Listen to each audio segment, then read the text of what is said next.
Muito bom dia a todos. Eu desejo um bom sábado para todos.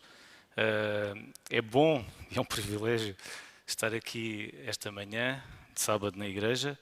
Tenho pena de não podermos estar aqui todos juntos, como era o nosso hábito há algum tempo, mas certamente iremos reencontrar-nos aqui novamente, como a Lilita há pouco estava a falar, e o irmão Carlos Dias.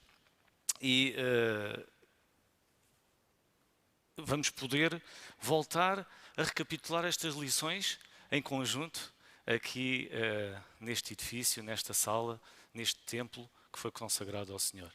Mas é também uma bênção nós podermos ter a oportunidade de estarmos juntos através destas novas tecnologias, através dos meios audiovisuais, da internet, e cada um em sua casa, no local onde se encontra, pode ter acesso àquilo que nós vamos falando. É estranho nós estarmos a passar uma escola sabatina sem ter a assistência, sem ter a participação daqueles que estão à nossa volta, mas vamos recapitular aquilo que estudámos ao longo desta semana. Eu, ultimamente, tenho tido o privilégio também porque é um privilégio. Nós temos que ver que é complicado, estamos a viver momentos difíceis, mas é um privilégio nós também podermos ter estas tecnologias. Nem tudo é mau. E aproveitar o bom das coisas é muito importante e é algo que nós devíamos aprender diariamente. Eu devia aprender diariamente também. Mas tenho estado com os adolescentes nos últimos anos, este já é o 4º ano, e tem sido uma bênção nós estarmos sábado após sábado com mais de 15 jovens. Uma das coisas que é muito bom, que nós temos visto, é que tal como hoje aqui esta assistência que nós não vemos, nós sabemos que há pessoas que estão a assistir de várias partes do nosso globo. E nós, nos adolescentes, temos tido a participação de várias pessoas que não estão connosco habitualmente no sábado. Temos tido do Brasil, da Bélgica, da Alemanha,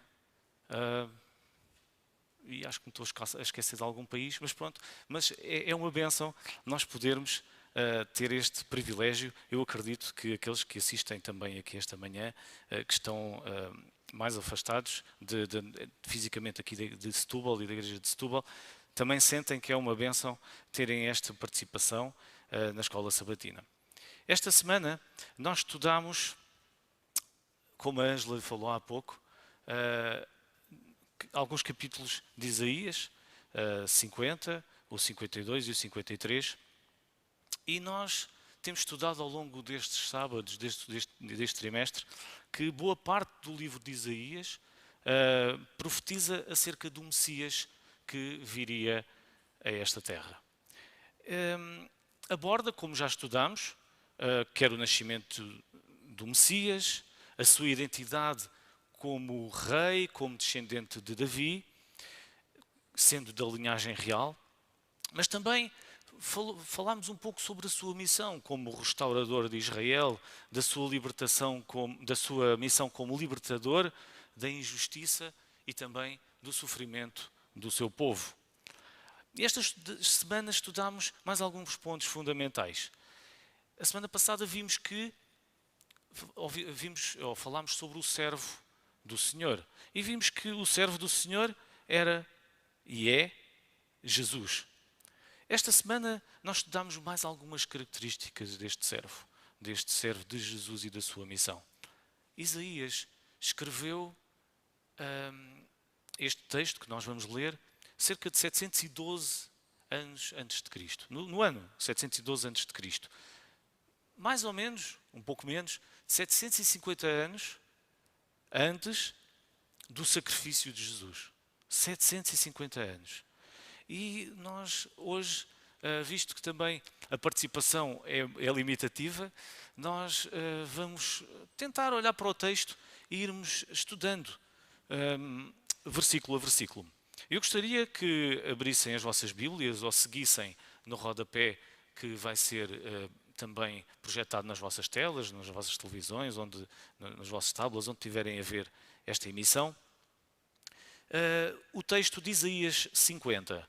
E vamos ler o versículo 4, a partir do versículo 4. Então diz o seguinte: o Senhor me deu língua instruída para saber a palavra que ampara o cansado. Ele me desperta todas as manhãs, desperta-me o ouvido para que ouça como discípulo. Jesus, como nós sabemos, que ele acordava bem cedo para orar. Nós podemos ver alguns relatos na palavra de Deus, no Novo Testamento, mas também através do Espírito de Profecia. Ele despertava cada dia mais cedo e depois Isaías dá aqui a indicação de que este servo do Senhor iria, ao despertar, iria ouvir e aprender o quê? A palavra do Senhor. Ele orava e adquiriu sabedoria, instrução para saber o que falar e mais, e como abordar cada indivíduo, como ir ao encontro das necessidades das várias pessoas. Então, podemos dizer que um dos segredos deste servo, de Jesus, era despertar pela manhã, ouvir a voz de Deus.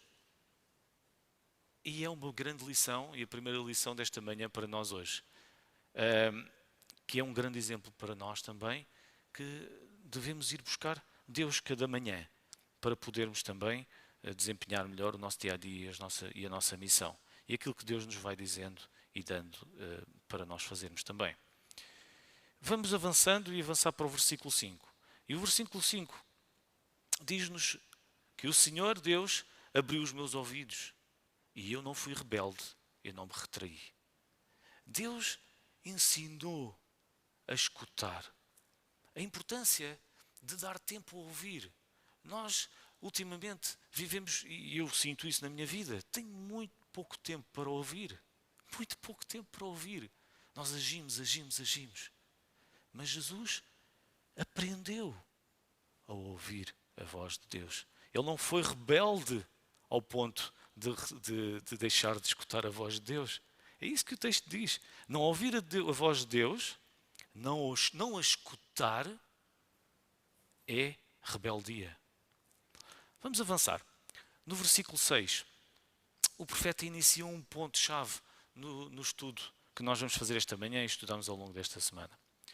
E diz o seguinte: as minhas costas dei aos que me feriam, as minhas faces aos que me arrancavam os cabelos. Não escondi a minha face dos que me afrontavam e me cuspiam. O profeta iniciou aqui um ponto-chave, algo que os judeus, no tempo de Jesus, descuraram.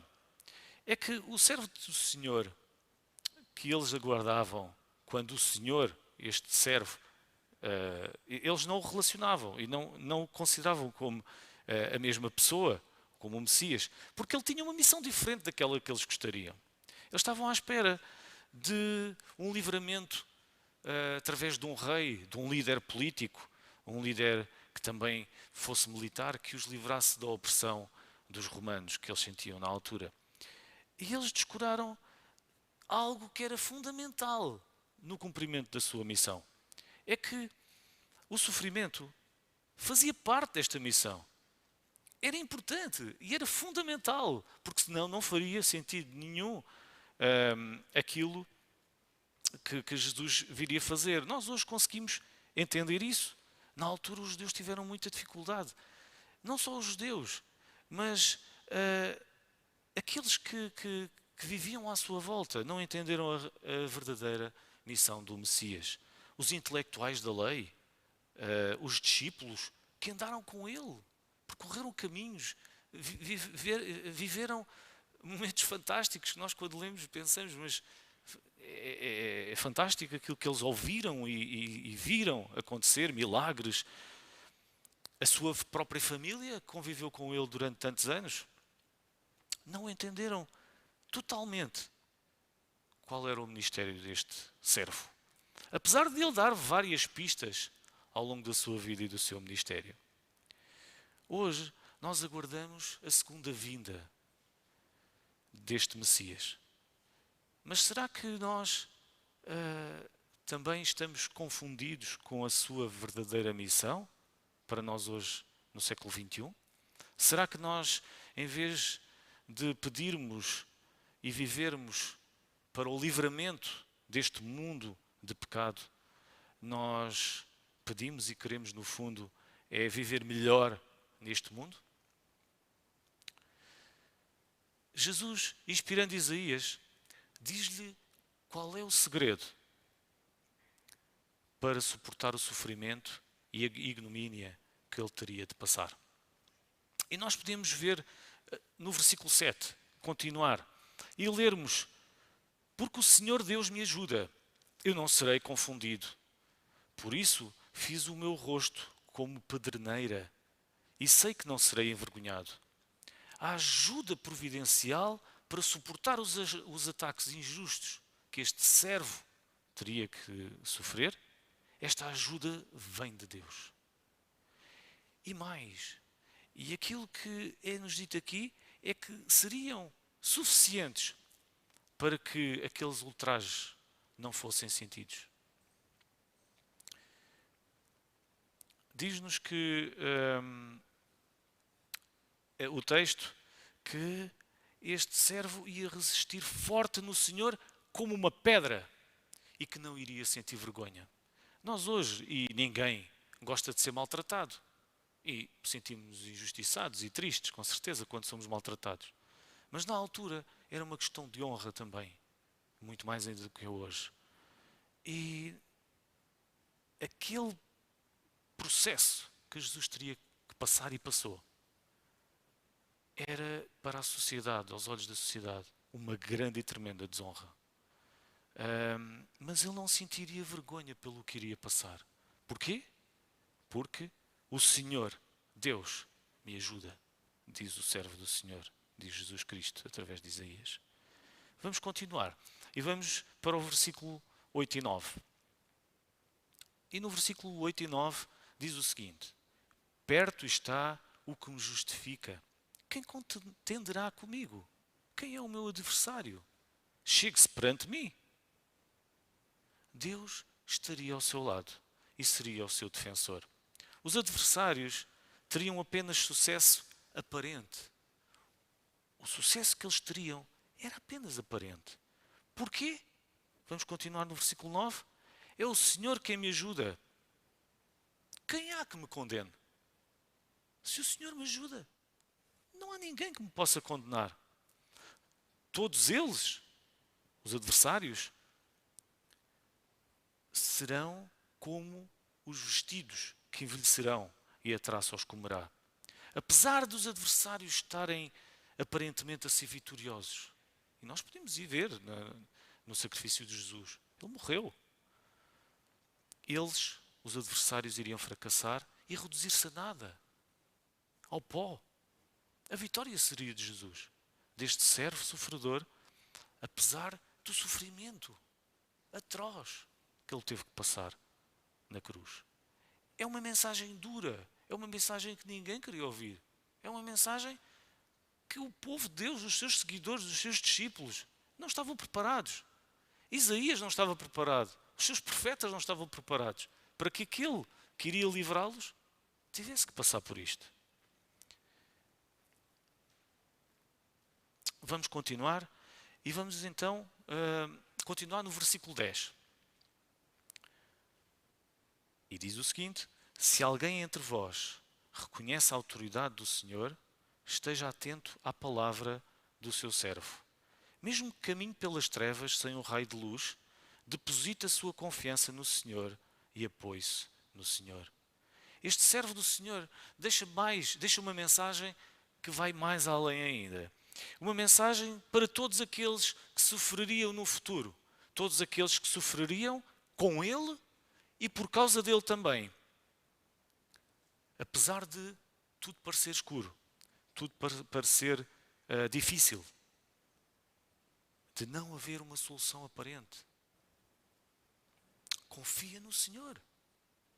Confia com firmeza no seu livramento. esta foi a primeira secção que o autor da lição nos convidou a refletir esta semana. E passamos então agora para o texto de Isaías 52, 13 a 53, 12. É um texto que é muito conhecido na Bíblia, talvez o mais conhecido e estudado de Isaías. E podemos chamá-lo como autor, e aliás muitos autores e muitos o clamam, de o poema do servo sofredor. E nestes textos nós estudamos esta semana e vamos ver agora de seguida um aparente contraste entre a humilhação, entre o sofrimento e a exaltação. A exaltação. Como é que é possível haver esta relação? Nós estudamos ao longo desta semana. É pena nós não podermos estar aqui, não poderem aqueles que nos assistem estar aqui para podermos também debater um pouco acerca daquilo que estudamos. Mas vamos estudar também, como fizemos até aqui, este poema do servo sofredor. Nós vamos ver a rejeição, a tristeza, o castigo e a morte em contraste contra versus a recompensa pelo sucesso na sua missão. Então vamos ler versículos 13 a 15. E diz o seguinte: eis que o meu servo, portanto é Isaías 52, 13 a 15. Okay? Eis que o meu servo prosperará, será engrandecido e receberá as maiores honras. Assim como muitos se espantaram diante dele, de tal modo estava desfigurado, que nem tinha aspecto humano. Da mesma forma, fará com que muitos estrangeiros fiquem agora admirados. Os reis ficarão de boca aberta, pois verão coisas que jamais lhes foram contadas, e observarão coisas que não conseguem compreender. Aqui vemos aquele aparente contraste que eu estava a falar há pouco, entre o prosperar e o sofrimento que ele teria de passar. E a sua exaltação. A realidade é que causaria espanto a passagem do Messias por este sofrimento, pela morte e mais, por deixar ser maltratado. Como é que Jesus deixou-se passar por este sofrimento? Jesus tinha poder e podia a qualquer momento ter-se livrado daquele sofrimento que teve que passar, que nós conhecemos. Nós vivemos depois, 2000 anos depois deste sacrifício de Jesus e 2700 e tal anos depois de Isaías. Nós conhecemos a história, nós conhecemos tudo, nós somos os privilegiados.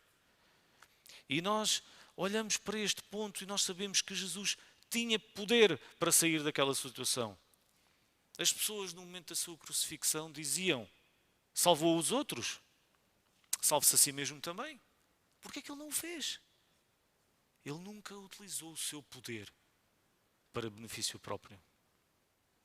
E ele tinha uma missão. Se ele o fizesse, iria falhar a missão que ele tinha.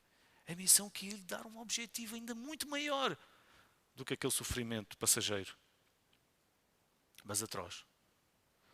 As pessoas não entendiam, não percebiam o que estavam a ver naquele momento na cruz. Mas o contraste é aparente, pois foi através desse acontecimento que Jesus prosperou, que ele venceu, que ele cumpriu o culminar da sua missão. Foi o culminar da sua missão. E essa missão ser cumprida deixaria todos admirados e trouxe e traz exaltação a Jesus.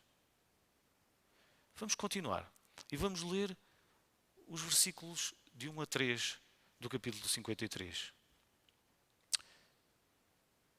E diz o seguinte: quem acreditou naquilo que ouvimos? A quem foi revelada a intervenção do Senhor? O servo cresceu diante do Senhor como um simples rebento, ou raiz em terra árida, sem aparências de beleza para poder dar nas vistas. O seu aspecto não tinha qualquer atrativo. Ele era desprezado e abandonado pelos homens, como alguém cheio de dores e habituado ao sofrimento, e para o qual se evita olhar. Ele era desprezado e tratado sem nenhuma consideração. Jesus deixou a sua glória. Jesus é a parte integrante de Deus. Ele fez-se homem, habitou entre nós. Como é que é difícil compreender isto para nós, os seres humanos? Nós estudamos isto desde sempre, muitos de nós. E mesmo assim é difícil nós compreendermos como é que Deus, o Criador, o ser mais poderoso do universo, fez-se homem, habitou entre nós. Os judeus não entenderam que o Messias, aliás, eles não sabiam que o Messias era o próprio Deus, ok? E mesmo assim, não reconheceram aquele homem, Jesus, como sendo o Messias, porque não cumpriu a missão que eles estavam à espera. Reparem, imaginem se eles aceitassem Jesus como sendo o próprio Deus. Era ainda mais difícil esse reconhecimento. Porquê? Porque Jesus tinha uma vida banal. Ele viveu uma vida banal. Ele era um ser normal, um ser sem qualquer atrativo aparente, humanamente, para as pessoas que viviam à sua volta. Em Filipenses 2, 6 e 7, Paulo diz-nos o seguinte. É um texto muito conhecido. E diz que Jesus, que sendo em forma de Deus, ele não teve por usurpação ser igual a Deus. Ele esvaziou-se a si mesmo. Eu acho que este texto está descrito de tal maneira, este esvaziar-se é profundo. Deixou tudo. Tirou tudo aquilo que era parte integrante dele próprio. Abdicou disso tudo. Para, tomando a forma de servo, fazendo-se semelhante aos homens. Jesus teve uma infância normal, banal, uma adolescência normal, banal. Ele foi um bebé. Ele teve as mesmas necessidades do que qualquer um de nós. Ele, com certeza, como bebé, fazia também as suas birras. Ele, com certeza, que chorava, tinha necessidades fisiológicas, tinha dor. Ele submeteu-se a tudo isto. Ele submeteu-se a uma vida em que, é verdade, ele cresceu a ouvir a palavra de Deus. Mas era um jovem que tinha desafios como qualquer outro jovem ou adulto. Ele tinha influências à sua volta. Ele teve necessidade, com certeza, também de se afirmar enquanto adolescente. Ele viveu em sociedade. Ele viveu em família, como qualquer um de nós. Ele teve os mesmos problemas, as mesmas dificuldades. Os seus irmãos não o apoiavam, não compreendiam as diferenças que ele tinha e porque é que ele era um santinho, porque é que ele era tão diferente. Ele era ridicularizado muitas vezes pelo seu procedimento. Nós, nos adolescentes, estamos a estudar a vida de Jesus e falámos também um pouco destes primeiros anos da sua vida. E a realidade é que ele viveu numa pequena cidade onde a irmã White fala-nos um pouco mais sobre a sua adolescência, a sua infância. Daquela cidade de Nazaré não se esperava que viesse grande coisa. Havia bandidos, enganadores, assassinos, corruptos. Era parecido com aquilo que há hoje. E havia muitos influenciadores na altura. Mesmo em termos religiosos. Mesmo dentro do grupo dos judeus. Cresceram vários grupos dentro da igreja da altura. Havia os saduceus, os fariseus, os essénios, os zelotes. Mas Jesus marcou a sua posição. Ele não se deixou influenciar. Com certeza foi buscar uma influência aqui, outra ali. Mas ele tornou-se um influenciador. Ele não chamava a atenção para si, mas era diferente no seu procedimento. E isso trazia desconforto para aqueles que o rodeavam. Jesus não tinha um aspecto de um rei. Ele era banal. Ele era desprezado.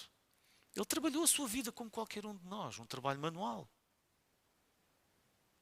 O Deus do universo. Ele passou despercebido durante 30 anos da sua vida. E se nós formos analisar bem a Bíblia, a palavra de Deus, e os 3 anos e meio do seu ministério, nós vamos ver que também não foi assim tão aclamado quanto isso. Ele tinha seguidores, sim. Mas quantos eram os seguidores no meio deste mundo? É verdade. O grande trabalho apostólico é que levou o cristianismo ao mundo inteiro. Jesus tinha uma missão a desempenhar. Ele preocupou-se em desempenhá-la. E em não chamar a atenção para si próprio. Vamos continuar no versículo 4 e 5. E diz o seguinte: verdadeiramente, Ele tomou sobre si as nossas enfermidades e as nossas dores Ele levou sobre si. Contudo, nós o consideramos como aflito, ferido de Deus e oprimido. E continua dizendo: mas Ele foi ferido pelas nossas transgressões e moído pelas nossas iniquidades. O castigo que nos traz a paz estava sobre Ele e pelas suas pisaduras fomos sarados. Aqui, Isaías faz uma clara alusão à parte mais importante da missão de Jesus. Sofrer, ser ferido, morrer. Porquê? Pela transgressão dos pecadores. Vencer o pecado. Era essa a grande missão de Jesus. Para quê? Para que o pecador, para que eu, tu, cada um de nós, pudesse ter a oportunidade de ser libertado. No mesmo texto que lemos há pouco, em Filipenses 2:8, na continuação, diz que, e achado na forma de homem, humilhou-se a si mesmo, sendo obediente até à morte, e morte de cruz. Ele deixou toda a sua glória, esvaziou-se, tornou-se homem, submeteu-se a tudo aquilo que o ser humano vive, que nós até achamos às vezes que é bom. Mas, meus amigos, a comparar com aquilo que Deus tinha no céu e que nós um dia podemos ter a oportunidade de ter, nós nem fazíamos ideia o quão é mau. E foi obediente até à morte e morte de cruz. No versículo 6 de Isaías 53, diz-nos que todos nós andávamos desgarrados como ovelhas. Cada um desviava-se pelo seu caminho. E o Senhor fez cair sobre Ele a iniquidade de todos nós. Nós andávamos desgarrados. Nós desviamos-nos do nosso caminho. Mas o Senhor fez cair sobre Ele a iniquidade de todos nós. Estes textos apontavam claramente para o Messias, para a missão de Jesus como o nosso Salvador. Nós sabemos que o salário do pecado é a morte, como diz em Romanos 6:23. E nós, o ser humano, pode esforçar-se ao máximo para ser o melhor possível. Nós olhamos para algumas pessoas, por exemplo, Enoque, andou com Deus e depois foi levado para o céu. Esse homem pode até nunca ter pecado, nós não sabemos. Mas imaginem que um homem nunca tenha pecado, mas mesmo assim ele é réu de morte. Porquê? Porque nós somos seres humanos, porque nós nascemos com esta condição de ser humano. E não há nenhum ser humano, por muito bom que seja, que poderia substituir-nos na morte, que é consequência do pecado. Muitos heróis deram a vida uns pelos outros, ou por outras pessoas. Ao longo da história nós vemos vários episódios, nós temos vários relatos, se formos pesquisar, pessoas que deram a vida por outros. Muitos. Mas esse sacrifício nunca poderia salvar da condição do pecado. Pode salvar desta vida terrena, mas da condição do pecado não. Teria de ser a divindade, o próprio Deus, a passar pela morte. Pois a morte a vencer não é aquela que nós estamos habituados a ouvir diariamente, e ultimamente temos ouvido falar até mais da morte, e está mais próxima de nós. Mas é aquela morte que vai ocorrer quando for destruído o mal, quando for destruído o pecado. Era essa morte que tinha que ser ultrapassada. Por isso, é que o texto de Romanos 6,23 continua e diz que o salário do pecado é a morte, é verdade, mas que o dom gratuito de Deus é a vida eterna em Cristo Jesus, nosso Senhor. Jesus venceu a morte, que nós somos réus. Nós, eu individualmente e a humanidade toda, nós somos réus de morte, porque nascemos sobre o pecado. A morte que irá ocorrer após o milénio, na destruição do pecado. E caso aceitemos este sacrifício substitutivo, nós podemos não ter que passar por essa morte. É só isso que nós temos que fazer. É aceitar. Jesus venceu o pecado e assim cada pecado pode ser perdoado. E o pecado pode ser erradicado de uma vez por todas através do seu poder. E o pecador, nós, podemos, sem mérito algum, ser absolvidos da nossa culpa. Vamos continuar no versículo 7. E diz-nos que ele foi oprimido, ele foi humilhado, mas não abriu a sua boca. Como um cordeiro, foi levado ao matadouro.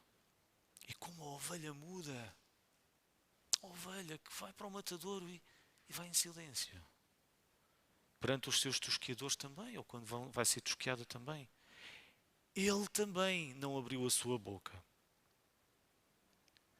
Apesar de todo o cerimonial instituído desde o Éden, os sacrifícios, deste cerimonial apontar para a morte substitutiva de alguém inocente, para poder inocentar o pecador, isto era um ritual. Muitos anos, durou 4.000 anos. Ninguém, mesmo aqueles que tinham privado de perto com Jesus, tinha naquela altura a perfeita noção da verdadeira missão de Jesus, que era ser este cordeiro. Como um cordeiro, foi levado para o matadouro. Apesar de inocente como o cordeiro, Jesus foi vitorioso. Aliás, ele só seria eficaz se realmente fosse inocente, não tivesse pecado. Só assim seria possível superar e alcançar esta vitória. Vamos continuar. E vamos ao versículo 8 e 9. E diz: pela opressão e pelo juízo foi tirado. E quem pode falar da sua linhagem? Pois foi cortado da terra dos viventes, pela transgressão do meu povo foi ele atingido. Deram-lhe a sepultura com os ímpios e com o rico na sua morte, embora nunca tivesse cometido injustiça, nem houvesse engano na sua boca. Ele foi levado à força, à morte. No meio de bandidos, no meio de malfeitores. Apesar de não ter culpa nenhuma. Ele não cometeu qualquer crime ou fraude. Mas foi, porquê? Por causa do pecado. Os pecados do seu povo. Se continuarmos o versículo 10, podemos ler que, todavia, ao Senhor agradou moê-lo. Será que eu li bem? Todavia, ao Senhor agradou moê-lo. Eu espero que as vossas Bíblias digam o mesmo. Ao Senhor, a Deus agradou moê-lo. Deus ficou agradado. Fazendo, como podemos continuar a ler, fazendo-o enfermar, quando a sua alma se puser por expiação do pecado. Verá a sua posteridade, prolongará os seus dias, e o bom prazer do Senhor prosperará na sua mão. Ok. Deus ficou agradado, porque Jesus foi vitorioso na sua missão.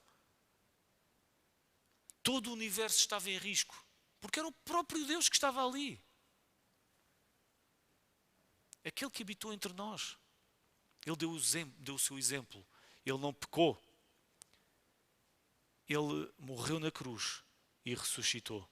Bastava ter Jesus pecado uma vez, em algum momento da sua vida, e estaria todo o universo. Não éramos só eu ou tu, não éramos só nós. Era todo o universo que estava em causa.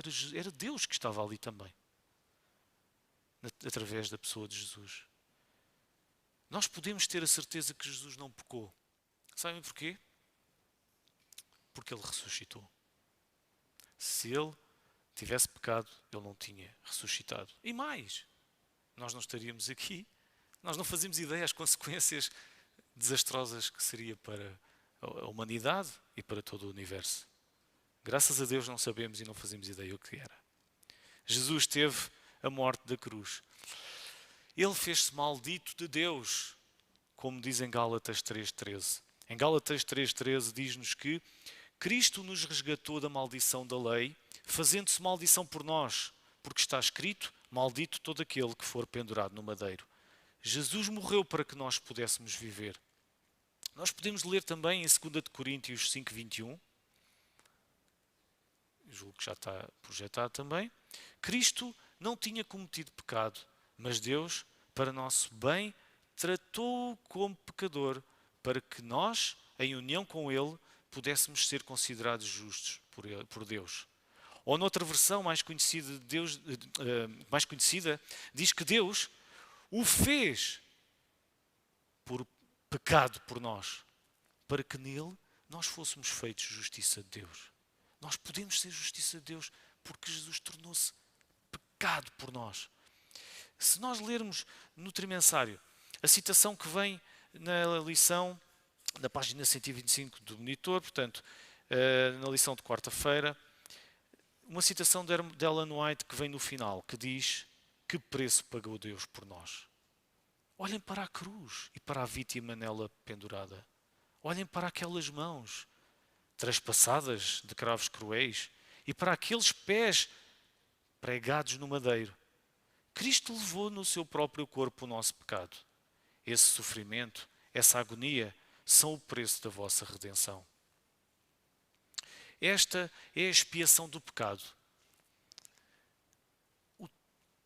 O autor da lição diz-nos que a expiação é a oferta de reparação da culpa. A expiação é cumprir a pena. Jesus foi levado como cordeiro em vez do cordeiro pascal naquela Páscoa, substituindo para sempre aquele sacrifício que já não faria sentido a partir daquele dia. Todos os rituais de sacrifícios do passado apontavam para este momento que estava a ser vivido. A morte de Jesus na cruz devia dar significado a todo o ritual do sacrifício judaico. Se nós continuarmos a ler no versículo 11 e 12, diz que Ele verá o trabalho da sua alma e ficará satisfeito. Com o seu conhecimento, o meu servo, o justo, justificará a muitos e as iniquidades deles levará sobre si. Pelo que darei uma porção entre os poderosos e com os fortes repartirá ele o despojo, pois derramou a sua alma na morte e foi contado com os transgressores. Pois ele levou sobre si o pecado de muitos e pelos transgressores intercedeu. A satisfação pela morte e sofrimento deste servo, apesar de parecer algo contranatural, como é que podemos ficar satisfeitos pela morte e sofrimento do servo de Jesus? Mas é algo que deve estender-se a nós, esta satisfação. Este ato deve trazer-nos felicidade, reconhecimento por aquilo que ele fez. Deve trazer-nos paz, esperança, pois o justo justificará a muitos e as iniquidades deles levará sobre si. É graças a este ato que podemos ser nós também vitoriosos. Não por nós próprios, não por nosso mérito, mas nos méritos de Jesus. Jesus venceu a morte. Ele foi vitorioso em vida e isso traduziu-se como resultado na sua ressurreição e na sua conquista e vitória sobre o pecado. Ele cumpriu a sua missão. Daí este aparente contraste entre o sofrimento e o prosperar e a sua exaltação. Este impensável do título desta lição, fazendo o impensável, o título da lição desta semana, nestes moldes, talvez não seja assim tão difícil de entender que impensável é este. A missão de sofrimento de Jesus para nós, seres humanos, habituados à exaltação humana, é difícil de entender. Apesar de ser evidente nas Escrituras, nas leis, nas profecias israelitas, é difícil de entender. Daí tantos não o terem aceito e ainda hoje não o aceitarem. Deus fazer-se homem, sujeito a pecar, morrer numa cruz. Sentir o afastamento de Deus que o pecado origina. Já imaginaram? Ele nunca se tinha separado de Deus. Isto é impensável. Nós olhamos para o povo judeu e temos dificuldade às vezes em entender a razão deles não terem aceito Jesus como o Messias e Salvador. Mas hoje nós temos muito mais evidências. Nós vivemos com esclarecimentos dos apóstolos, com o espírito de profecia. Mas será que nós conhecemos? Será que nós vivemos aceitando este sacrifício deste servo? Será que o negligenciamos na nossa vida do dia a dia? Ou vivemos diariamente gratos por este amor? Porque foi por amor que Jesus fez. Como nos diz em João 3,16. Porque Deus amou o mundo de tal maneira que deu o seu Filho unigênito, aquele que era um com Ele, para que todo aquele que nele crê não pereça, não tenha que morrer, mas possa ter a vida eterna. Foi por amor. Como é que nós respondemos a este ato de amor? Como é que nós na nossa vida reagimos a este ato de amor? Será que nós vamos buscar clareza e sabedoria a Deus? Será que nós paramos para meditar no início do nosso dia, para ouvir e escutar a voz de Deus como Jesus fez? Para podermos também ser vitoriosos? Será que nós vivemos a missão que Ele tem para nós hoje também? A grande motivação do servo sofredor foi o amor. Ao aceitar este sacrifício na nossa vida, nós só podemos ter uma resposta. E a resposta é a adoração a Deus. É o louvor a Deus e ao seu nome. É viver esse amor e partilhar com os outros. Também servindo aos outros através do nosso exemplo e da partilha desta missão que Deus tem para nós hoje também. Que Deus possa ajudar-nos a nós compreendermos na nossa vida, no nosso dia-a-dia, o sacrifício de Jesus. Mas a compreendermos que temos acesso à salvação e podemos ter os olhos postos no objetivo. Nós temos os olhos postos muitas vezes em vários objetivos que os influenciadores deste mundo nos sugerem. Mas que nós possamos ser influenciados por este influenciador que viveu há 2000 anos atrás e que nós possamos aceitar o seu sacrifício na nossa vida e vivermos de acordo com aquilo que Ele nos propõe. Esta é a minha oração para todos nós esta manhã. Um bom sábado para todos.